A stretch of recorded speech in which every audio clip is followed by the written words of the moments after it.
Hi, Marty. Hi, Kate. Hey, did you know this is Romance Writers Therapy? It did seem like it would not be that for a second, and it would just be us chatting and telling all these things that like listeners should know. We intend to talk about these things on the pod, and then we're just like sucked into this conversation that feels incredibly natural. Yeah, it's so weird.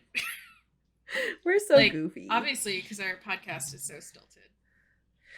Yes, and obviously because our podcast takes itself so seriously. The seriousness. The most serious. Sure. Super serial. Oh my god. So, Kate. Yes. What Marty? have you been up to in your writing world? You know I've been avoiding my edits like they were the plague. Yes. I the worst ADHD like we've talked I think a little bit about like, you know, when you have like your current obsession and like the thing that like you're focusing on and you go back to, and then like when the kind of shininess of the thing you're working on wears off and like you don't want to work on it anymore. And then like you're or like not even work on it. It might be a game that you're playing or a book that you're reading or like anything. Yeah, but it just loses its luster. It does, and then like you're kind of left feeling really shitty inside because it's like the thing that was providing me dopamine no longer hits the right way. Yeah. You need to find something different. Well, and like I keep on running into like when I go to sit down and write, I've run through the cycle of all the things I like to listen to while I write. Right? So like I don't want to write in silence. I usually listen to like Latin pop because then it's really fun music. It gets me dancing, but I don't understand what they're saying. So I'm not stuck in the lyrics, right? Okay, yeah. I like it. Yeah, it honestly, that is a writing hack right there. And then I also will listen to like Focus or like just, you know, albums I've listened to so many times that like I don't need to think about what they're saying. I've already obsessed over these lyrics, right?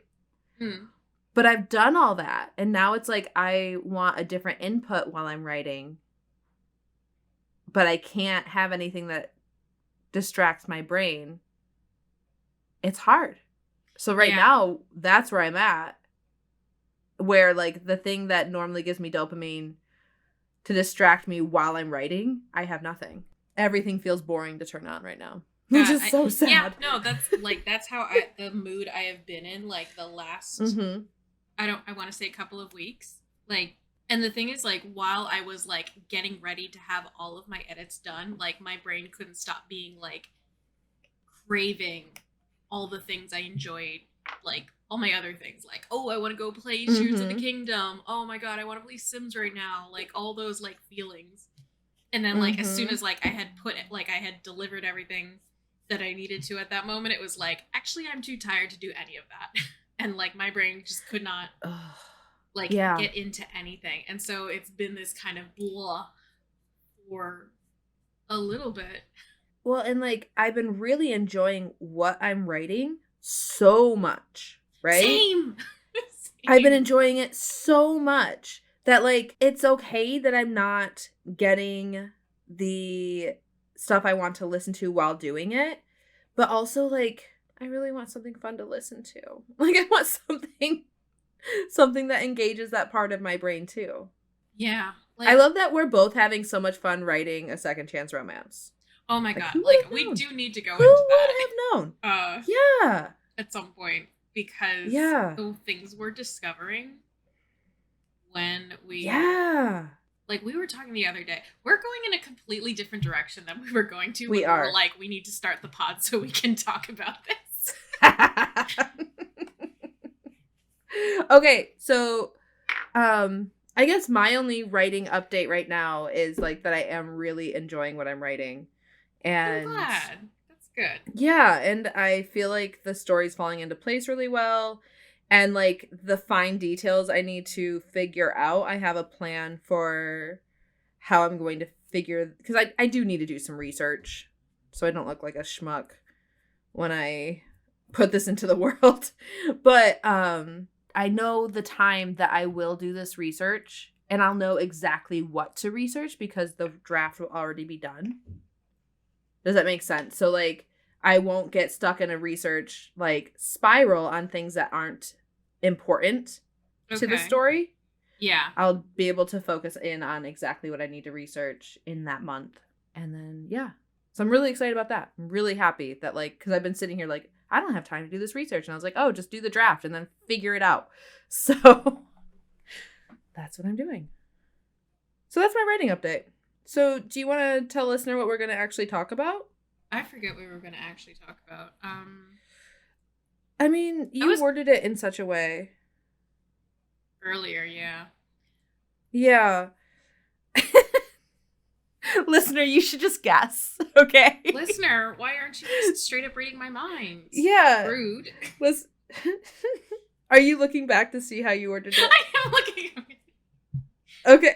Because if you were, I was going to, but I'm too busy picking at my nails right now, so. Okay. See, the thing is, I also don't know that I can do a whole episode on this I kind of figure we'll kind of follow some thoughts ramble around. Yeah. Yeah. Well, okay, so there's a couple of thoughts that I've been, like, digesting and, like, mulling over for a while, and, like, part of it is, like, the way that we consider self-publishing to be a democratizing kind of force in the book industry. You know? I think it gets touted like that a lot. Yeah. Except that when we create the standard for what self-published books should look like, we kind of erase that democratization ability. Like 100%. You know, it does become like that suddenly there is a class barrier on who has the disposable income to pay for a nice cover, to pay for editing, to pay for formatting or marketing, like any of those things. And especially when we push like the idea of you need to wear so many hats to like self-publish, but like at the same time you need to be confident and like not just confident, like I don't like the word confident because I feel like you have to be 100% professional. Like it's like not you just have about to be like your belief in yourself. It's like, can you actually do it though? Can you actually do a good job at this thing and not just like be powered by your own belief in yourself? Can you do it so well that other people will agree with you that you're doing a good job at it? You know? Yeah, that like from the outside looking in, do you look like you have it 100% together? Yes, exactly. Like we talk about confidence as this like, you know, are you confident in your ability? No. That has nothing to do with this. Sorry, that's like a little mini rant because I'm constantly having that conversation with myself. Like, no, I love that. An anxious refrain of like, are you actually good at this? Or do you just think you are? Or do you just want to be? That is, I think that is such an honest and shared insecurity, right? So like, I'm sorry that took me so long to get out, but also, side note, listener, I don't think well right now. My brain don't think well. I'm sorry. No, it's okay. So I think we're gonna have a lot of stilted like observations on my side tonight. Okay. But I think that's 100% shared. One of the things that like traditional publishing kind of has been touted as is like, if you can achieve traditional publishing, you are good enough. Yeah. Right? But if you are indie publishing, whether you tried to get an agent and go the traditional route or not, it is an automatic, well, you did that because you're not good enough. Traditional publishing isn't at all about whether or not you're good enough. It's about whether or not the person, like the agent you sent your manuscript to, thinks that they could sell it for profit. Yeah, like right? What's the marketability of it? Is it like and what's then, hot on the market right now? And then also like they have this book. The agent's like, I think I can sell this for profit. And then they send it to all of their publishers and all their publishers are like, no. Right? So like, yeah, no, and it's still now, like a test of like that agent's ability to, you know, to get it in front of the right person. To convince someone, hey, you should read this.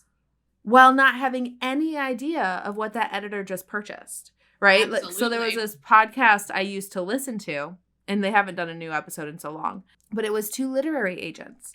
And one was talking about how she acquired this author and she went on submission knowing that this particular editor was looking for this particular book. And then the editor turned it down.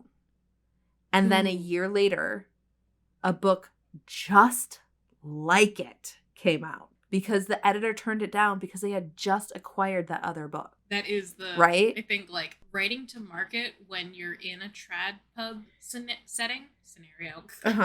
Setting. Well, because this wasn't even writing to market necessarily. This was like she picked up this book off of the slush pile. And it just happened to be exactly like another book another author was writing. Okay, not like there's a million witch books coming out right now because like witches are hot right now. And like that's well, it was definitely gender bendy a couple years ago, right?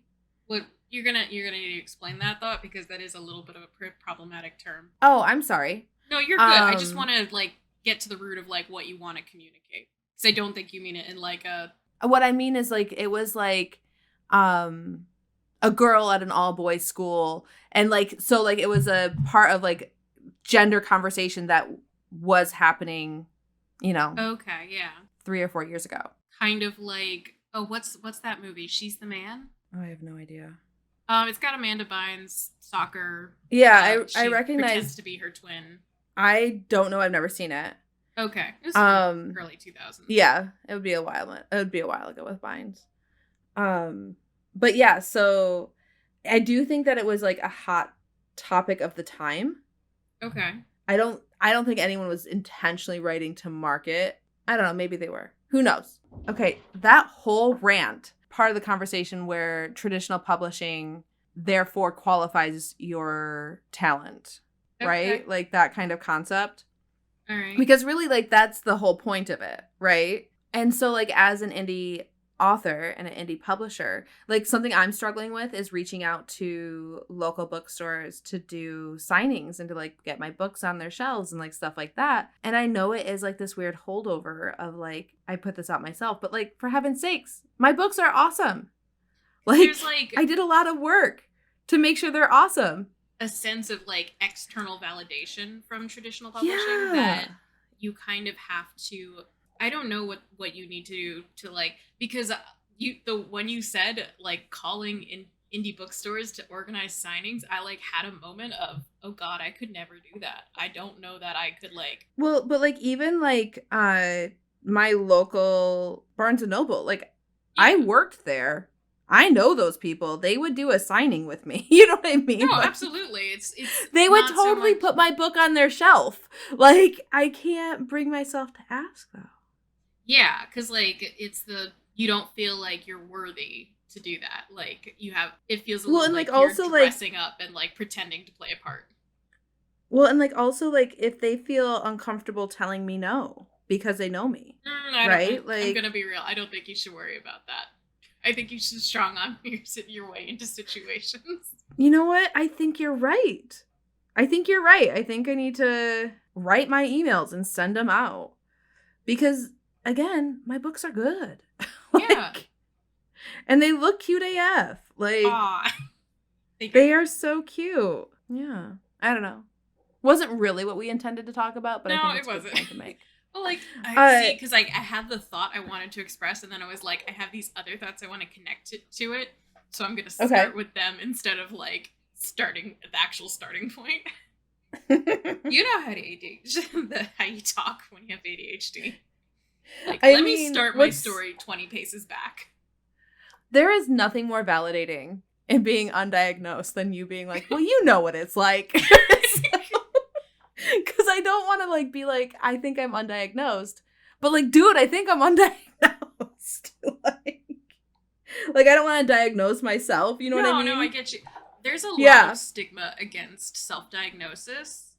And I think it's really unfair, especially when it comes to, like, things that we've proven that they are severely underdiagnosed. Mm-hmm. Especially in, like, women. like ADHD. Oh, I didn't know that. I guess I did know, especially in women, because it's usually young boys that get diagnosed.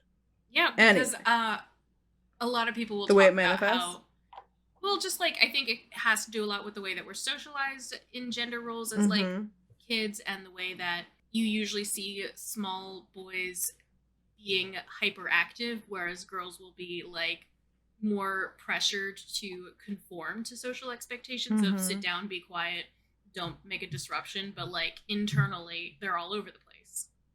Well, and even like the way like anxiety can manifest absolutely more like loud all your other in boys, comorbidities.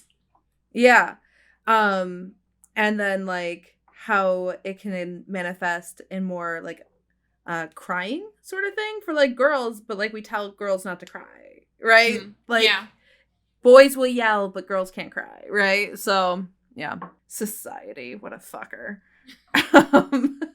But okay, so let's go back to our goal of the topic, right? See, the thing is, like, it's such a weird nebulous thought. Okay, I'm just gonna like stop holding the listener in suspense for like what this weird little thought is. 20 minutes in, and they're like, what the fuck are we talking about? Like, build a puzzle around it so you can see the gaping like spot where it should be. Like maybe you tell us what we're talking about. Exactly. Okay. God, that is how we're gonna felt, need though. you. God, I got like some notes back from my friend who did the beta reading, and they were like the whole conversation I was sitting there like, you tell me what my story is about, and then I'm gonna write the summary because I have forgotten entirely.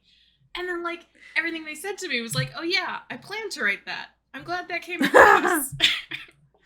But I was like so fully prepared to like accept that any way that they interpreted the story was gonna be, this is the story now. That's so funny. Because what a mood. The way that I'm utterly like, you know how like you hear about authors who are like, I won't accept any edits to my book in like the trad pub. Like I feel you hear this about trad pub authors. I've never heard a story where like an indie I've definitely heard it from indie authors. Oh, okay. Yeah, 100%. Like right, maybe I just like don't pay attention. Having a beta reader and then telling them what kind of notes they will receive. Oh, okay. Like at the beginning, like I'm sending this to you. These are the only kinds of notes I will receive, sort of thing. So it's like not even a beta reader sort of thing. And well, okay, yeah. I do think there is something valid in saying this is specifically like this area of feedback. Like I want to know. Yeah. Do the emotions track from like one scene to the next, or does the timeline make sense? Like these are the elements I'm focusing on. But then there's the whole other category of like, if you tell me you don't like it, I won't accept your criticism. You know? Yeah. Or even like, if you have any criticism outside of this area, like just don't even. Right? Like I mean, no, I do think that's valid. Like this is an area I'm not looking to improve currently. I want to focus on these areas. I think that's a very valid way to. I think the way you're interpreting it is that's valid. Totally possible. But the way I have seen it happen was not that same thing. Okay. Yeah. I will trust you. But then. Yeah, no, it was definitely a controlling, like. Yeah, no, I get you. Yeah. You were telling me about how your beta reader was telling you the things that you intended to do. Yeah, no, look. That was kind of a side thought.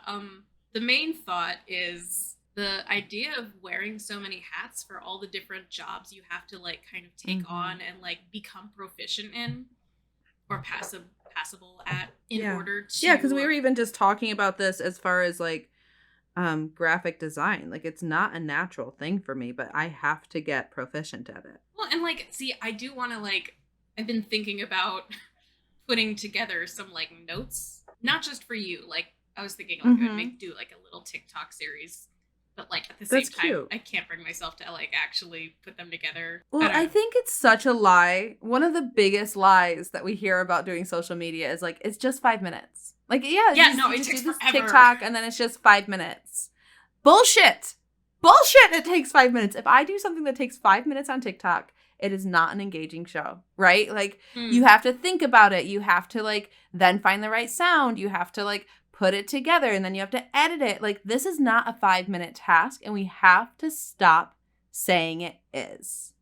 Yeah. Right? And the same thing with Instagram. It is not a 5-minute task. It is not. It really One isn't. post takes more than 5 minutes. Like, I would say an Instagram post can take me like 20 minutes to do, like if it's fast. But like in reality, I'm probably staring at it like kind of on and off for like a couple hours. Like, is this ready? You know? Well, and then you have to engage with how it's engaged with as well. Yeah. Right?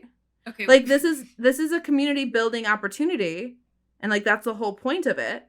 Absolutely. And so you do this post. If it does get traction, now you are hours in. It is not a 5-minute task. Anyway, this is my personal pet peeve right now. Listener, I don't know if you can hear how frustrated I am with that lie. It is hard. Anyway. I think like if you're doing social media, like you have to like focus on the ones that like absolutely bring you joy. And don't like feel like an utter the platforms. Yes. Yeah. Platforms specifically. I completely agree. Yeah. So that means you're only gonna find me on LinkedIn. You're on LinkedIn? LinkedIn brings you joy? No, that was a joke. Okay. I'm sorry. I didn't want to judge you, but like my brain was like, the fuck? See, I thought it was out there enough. I didn't want to be like or like you quiz does actually genuinely bring me joy. I don't even know what quiz is. But no, LinkedIn was a funny joke. So goddamn much. Like I think about it, I dream about it. I remember the fan fiction people would post on Quizilla. Oh, that is so funny. Quizilla. Truly okay. A weird little era of the internet. Okay. Moving on. Okay. My God, listener, I'm sorry. We just keep teasing this delicious thought that they just can't have. They're gonna be so disappointed when we finally say it. Yeah, no, okay. So like the idea is like you're wearing so many hats, you're trying to keep the budget down, you're doing so much work, you get really used to having to do the work, and like when you finally say, oh, I can outsource this to a person, I can get someone else to do the work for this part of it, that you know, and they're probably going to be better at it because it's one of the things that I don't feel like fantastic at, you know, or like just kind of thing that you, or even just like they're another party looking at it. Absolutely. And like a professional looking at it with their professional eye. Someone who's like, this is their focus, not just like one of the many peripherals they're, you know, charged with doing. Yeah. Which is what you are. A person with many peripherals that you've kind of loaded onto yourself. Yeah. And then, like, they do the work for you. They send you the work. And then you kind of sit there, like, dreading having to do more work. But then kind of, like, you're kind of mentally creating the idea that there is work for you instead of just kind of accepting that they did the work and you don't have to do it. Let me explain it in another way. Yes, please. So it's happened like because I know what we're talking about and I'm confused. You know, you were talking about edits. This could just be like a weird little neurological defect, no, just exclusive to like my family, because I'm just realizing my mom does this in a different way. I love that. So you know that I'm talking about the edits I got from Heather at Simply Spellbound Edits. Mm-hmm. That's her name. Because I keep going Spellbound Edits, and then I think that's not the whole name. We'll put the link in the okay, yeah. Because she did a great job on like all the edits she sent me. She's spectacular, yeah. But like I had this like mental block of like, how do I want to approach her edits? And then I was talking to you, like, what do you do when you get your edits back? Like, but you also did a form of edit. I don't normally do line edits, so I'm like, I don't know. Like I do like developmental edits and then I do copy edits. I don't generally do line edits. I honestly cannot. I don't have the brain power or capacity to get into the different kinds of editing because every time someone has explained to me the ways that they're different, I still cannot like tell them apart. I'm like, yeah, that's the same thing as that though. Well, but like I think another thing that's really different about you and I is like I will just start working through the document. So like if they've given me a write-up in the very beginning, like an overview, then I'll read that and I'll really like let myself sit with it for a couple days, I'll just start working through the document. But I think that you do such a good job of looking at the document as a whole that like taking off these like bite-sized portions are harder for your brain to do. I think the thing that I was struggling with, because I actually moved the document from Word into Google, and the way that it formats the comments and the changes is a little bit different. And it literally had the whole accept or deny change button in the Google form or Google document version of it, that I kind of went, actually, yes, that's what I was looking for. The ability to click away these things without having to like wrangle them in Word. I like Word. I've used Word for like fucking 20 years at this point. Dude, time is weird. I know, right?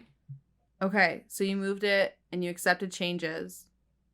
Are you struggling with the fact that that's now like it feels too easy? Yes, this is where it is. It's like, can I just hit accept change? I don't have to like copy it into a different document. Like, she did the work of finding the errors, and I just have to be like, yep, those are errors.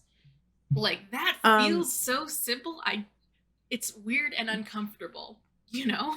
So what my mom does sometimes is, there's been like a couple of special occasions where my mom has felt it necessary to hire a cleaner to like clean the house, you know? It's like, it's not a normal thing. It's a very rare thing, but like it's happened maybe 2 or 3 times in my life. Okay. And the thing is, we deep clean the house like 3 weeks before the cleaner gets there. We are for 3 weeks continuously cleaning the house. Okay. You know? Okay. And then my mom has them clean it, and then we clean it again. Wow. And girl, that's so much work. 3 weeks is like a little bit of an exaggeration, but it's like, you know, if you're sitting around and she sees you sitting around, and it's like, we need to be cleaning. So it was very much like so characterized. You need to hide. You need to like find a spot in the attic to like chill. You need to go outside for long walks if you want to avoid this. Because avoiding it has been my top priority for most of course my life. It would, you know, 100% be mine. Yes.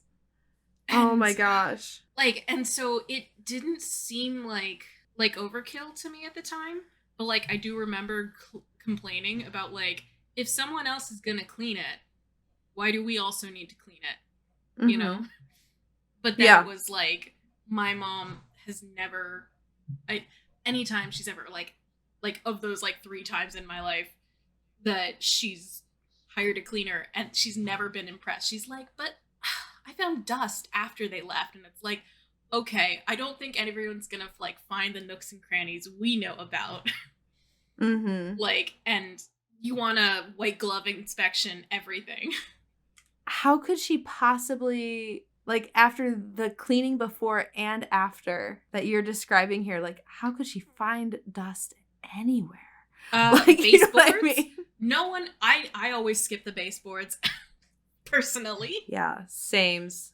She's very about the baseboards, and I mean, you in ever her have defense, like a hardwood floor that like has a little grooves between the planks of wood? Wow. The number of times in my life I've seen my mom get down on the floor with a butter knife and start like carving the dirt out of the middle of the grooves. Wow. Dude, my dad does hardwood floors, and like if he's gonna do that, he's just gonna resand the whole floor. Like, that's where we're at. Like, it's sanding and refinishing. This is lower than the surface of the board. This is like the cracks between them. Yeah. No, my dad is obsessed with hardwood floors, and he's never done anything like that. Like, that is next level, Chris. I'm not like really sure that this is the appropriate or proper way to care for your hardwood floors. So yeah, I don't think he would recommend it, honestly, but like it's a thing I've like seen happen. Seen your mother do. Yeah. So I'm like, it's ingrained in my brain as like, this is the way you clean. That is so. The idea. I mean, just that... like, no, we've never had a household that clean. Okay. Never ever have had a household that clean. Tell you that anytime I've ever been to another person's house outside of like my mom's family, Mm-hmm. you know, Mm-hmm. and my dad's. I've like had like I don't know how to describe it except like a culture shock moment. Except like I already live in this culture, like with everyone like in it, and it's like, oh, do normal people not live like this? I mean, And I can't speak for it because, like, it's entirely possible my family is not normal in the other direction, where we're just more chill about things being dirty. Like, we're like, are you getting sick? It's fine. Right? Sort of thing. Like, yeah, run the vacuum once a week. It's fine. Right? Like, it's fine. It's just no I big deal. think that's normal because like that's what I do now. Like once a Uh-huh. week sounds like a good. Honestly, that sounds like even kind of a lot if like you're tired on the weekend. Once every two Well, weeks. I mean, I am only doing it once a week now because of the Roomba.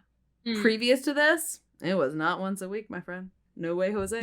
Like, I got other shit to do. Like, I can't live my life cleaning my house. Do you know how dirty it gets? Do you know how dirty the house Yes, gets as no, soon as you're done cleaning it? What a and like when you have fruitless pets, effort. yeah. Well, and like 2 children, 2 cats, and a dog. Get out. Get the fuck out. I don't have time for this. Like, but okay, should we come back to writing? Yeah, so like I'm just trying to explain like why I think like this with having Like, where you're made a having a hard contract time. with an editor, gotten the edits back, and like trying to like bring myself to just accept that maybe it is The work is done. is as simple as just hitting accept, you know, like yes, Mm-hmm. confirm. I don't know. It's just you know the because I was talking to her about this, like how do people Normally do usually this. go about like when you receive edits? What's the process? I feel like no one's ever actually shown me how to do that or told me like Mm-hmm. like I Yeah, no, I you get see that. people do I a get lot that. of how to do things, but like I've never actually seen anyone say how to go about using the edits you've received. Like I don't even know what the right vocabulary is. Well, because, like, I was describing to you that I like my Scrivener to be my master copy, and I don't know how to accept changes from Word to Scrivener, right? Can you open And so a what I document? do... Sorry. Oh, go ahead. No, go ahead. No, explain your thing first and then Okay, I'll... so what I do, and like also I find this incredibly helpful because I am seeing my writing get cleaner, my mechanics get better. Like I am seeing it happen, right? It does take so long, right? Okay. But what I do is I open the Scrivener file, I make it as small on the screen as I can, right? So just like the bottom 3 inches of my screen. Okay. And then I open It's so tiny. yeah. And then I open the edits back from like my copy editor, and I go edit to edit, and I update it in my Scrivener, right? Okay. And so I am seeing where commas are supposed to go. I am seeing how they are using em dashes. I am seeing, and so like it is like an educational moment for me. And so another reason why I find it worth my time to do. But it is very like it is not just accepting changes. It is actually going through and updating my Scrivener. Well, so I used to do that too, but like that, like if not exactly the same, but a kind of similar process. Like I would have 2 copies of the Word document, the one I just got back, and then the one that like is my master version copy. Mm-hmm. And like, okay, now I'm gonna like meticulously go through every edit and be like, yeah, and then copy that over to my document. Mm-hmm. Essentially the same process, Okay. right? But to me, that's kind of, it feels like creating more work. At least that's in my process.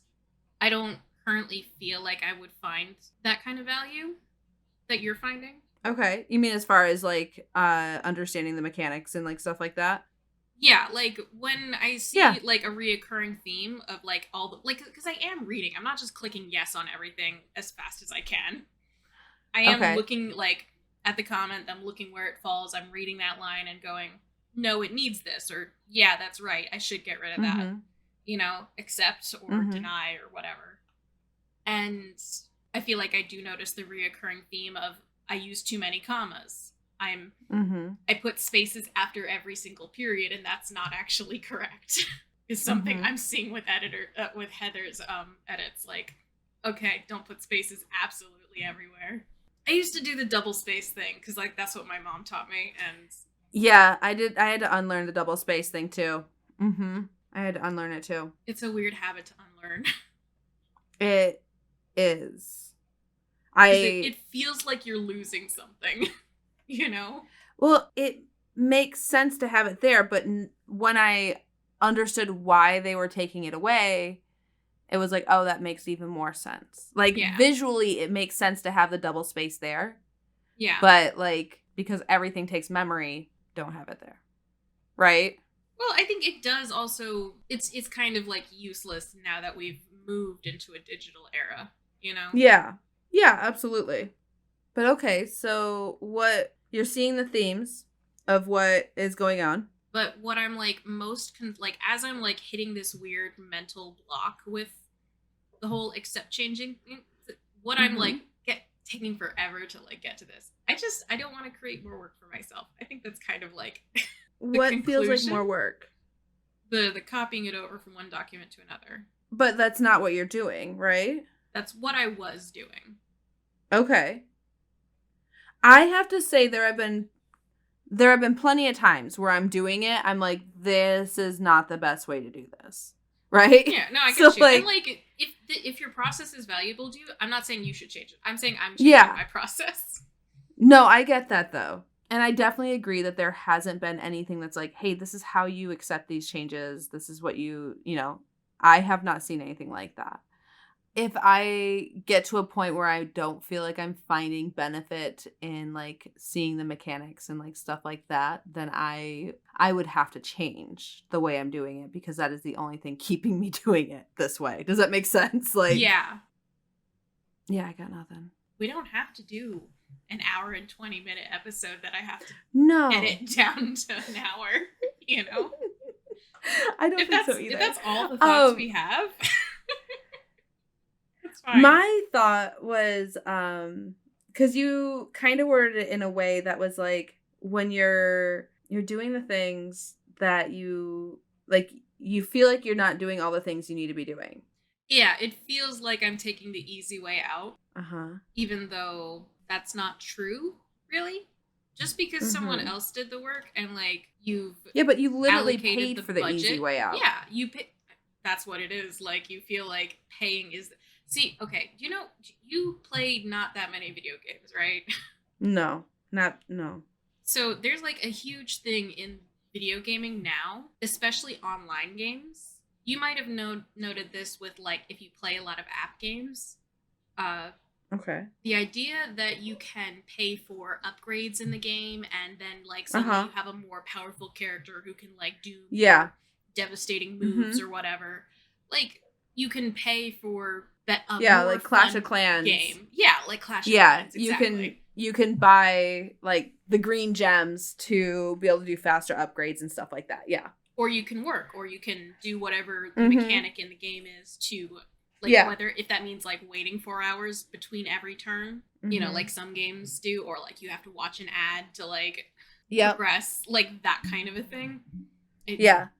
The idea that you have to work for it to be fun, and like the idea that you could pay for it and just get to still enjoy it, the top, and it's a weird. Personally, I believe paying for like the upgrades takes the fun out of the game, but like personally, I feel the same way. There is a huge like, and this is not just like for apps, like and it is like absolutely down to like how you want to play a game.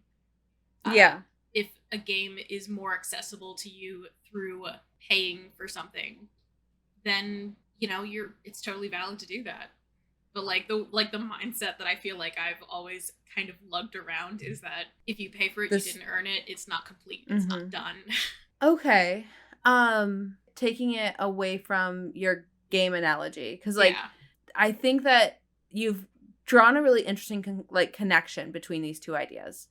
But I don't think they connect fully. No, and you're absolutely right. And that's kind of like why I'm at this weird crossroads, is that there's definitely something wrong, or not wrong, but like not working with this way of thinking that I have. Because personally, like if I didn't do copy and proof, I would not feel good about the product I'm putting out. right? Okay. Like those two things need to happen for me to feel better, like feel like I could put this in front of people and be like, this is worth your time, right? Yes. But I also know that I am a hypercritical reader. And so then we have developmental edits now being a safeguard against that hypercriticism, right? So it's almost like I am like I'm not going to be a reader that's going to care much about grammar. If I can read it, I'm fine. Yeah. Right? If you have a story or characters that aren't working, I am now going to judge the book in front of me significantly, right? Absolutely. So I'm essentially safeguarding against me and then safeguarding against everyone else I can think of, right? And so like that's how I see edits and paying for edits is a safeguard between how critical I can be and then how critical other people can be. And then also my own insecurity of feeling that I cannot do this on my own proficiently. These to me are my ability to create a product I feel really good about. I also have been raised by self-employed people. And so for one thing, they do a job that other people pay them to do. And like that's how my life was funded growing up. But then also they have to pay to be able to do their job. Like they have to buy supplies. They have to pay employees to do it. Like all these things cost money. And so my connection of like you own a business, it does take money to own a business. Like these two things just connect. Yeah. And so that's kind of part of why my brain accepts like this is the cost of me doing this business. I don't think you're wrong. And I think that the way you have been doing it works really well, has worked really well for you. But I also see the benefit of outsourcing this because, again, now your time is allocated differently. And your time can then create more opportunities to promote on social media, to do newsletters, to write the next book. Like there are literal things that only you can do, but you can pay someone else to do this edit. Absolutely. And like I think in kind of like I do feel like I've monopolized the episode a little bit. I'm sorry. Oh, I don't think so at all. No, I don't think so at all. No. Because like you Talk, asked girl. what do you want to do? And I was like, I have this very specific thought that's like, I'm pretty sure I'm the only one having this thought right now. Well, but I think it's an important conversation for us to have. Like even if I don't share the thought you're having, doesn't mean that we can't discuss how I view it. Yeah, no, absolutely. Like I feel like I'm a part of the conversation. I don't think you're like, hey, shut up. Okay. No, you're good. Let's talk. So like that's like a revelation I've been having, all that, everything that came before this. And then there was this video I was watching. It was just a pottery video. And it was basically a guy was talking about like someone asked him why he was making pottery videos for the internet and like, you know, not really like instructing people and not really having any opinions on like what to do or talking about why he was doing things. He just kind of makes the pottery. And you know, he had some good thoughts on it. I wish I was able to recall literally any of them.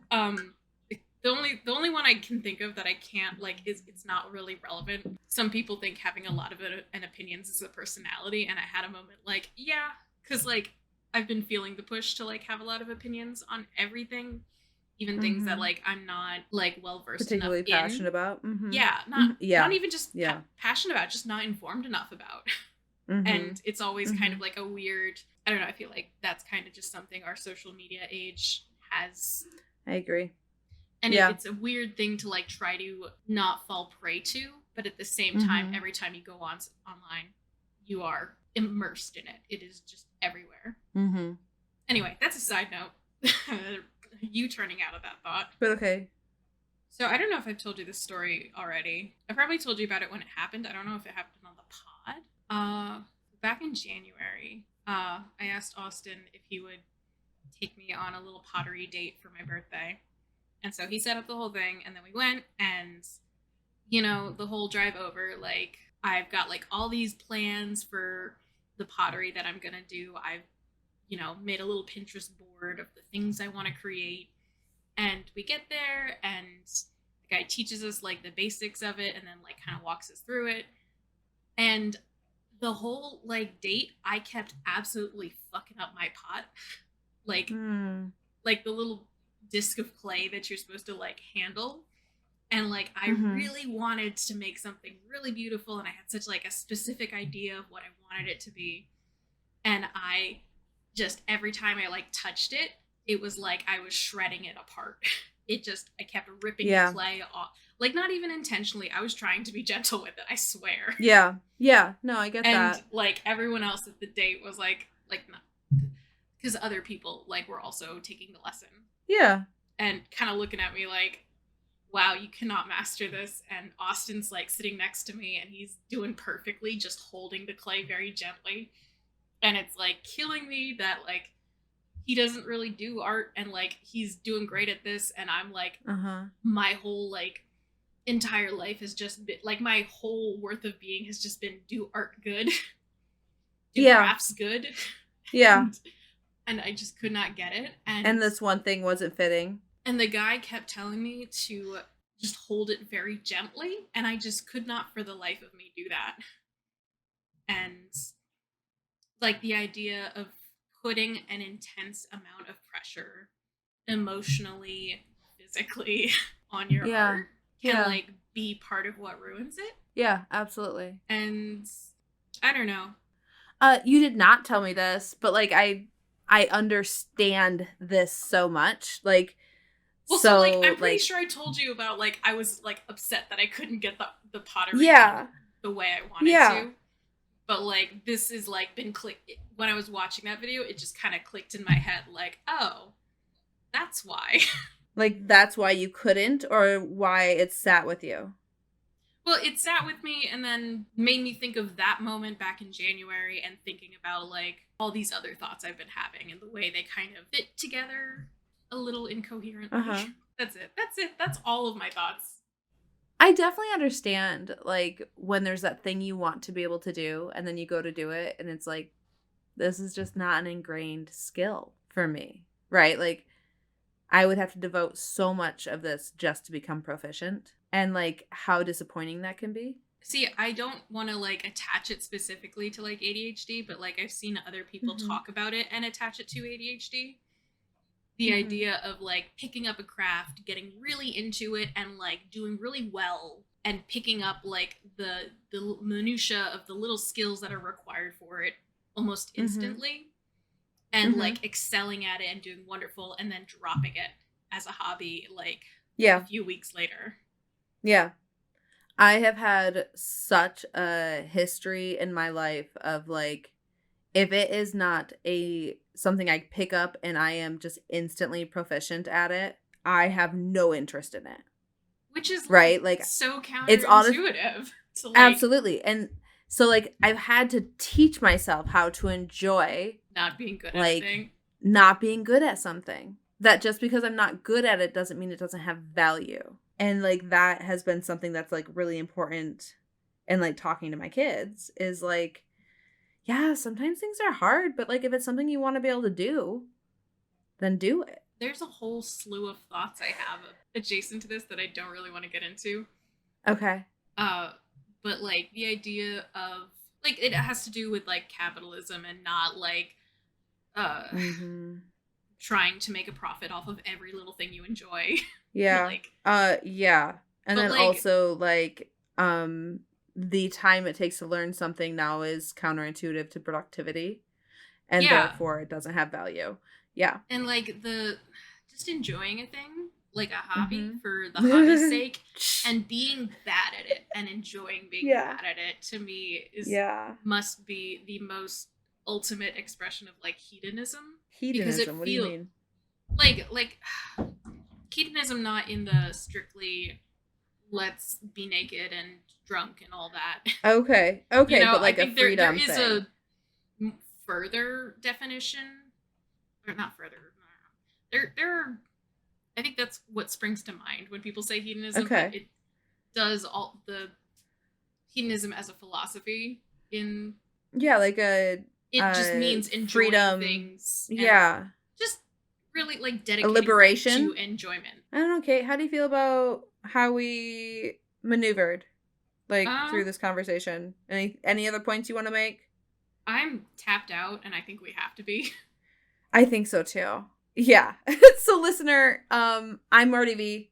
You can find me at Marty V Author on TikTok and Instagram. Mostly Instagram, sometimes TikTok. But really, you can go to martyv.com and sign up for my newsletter.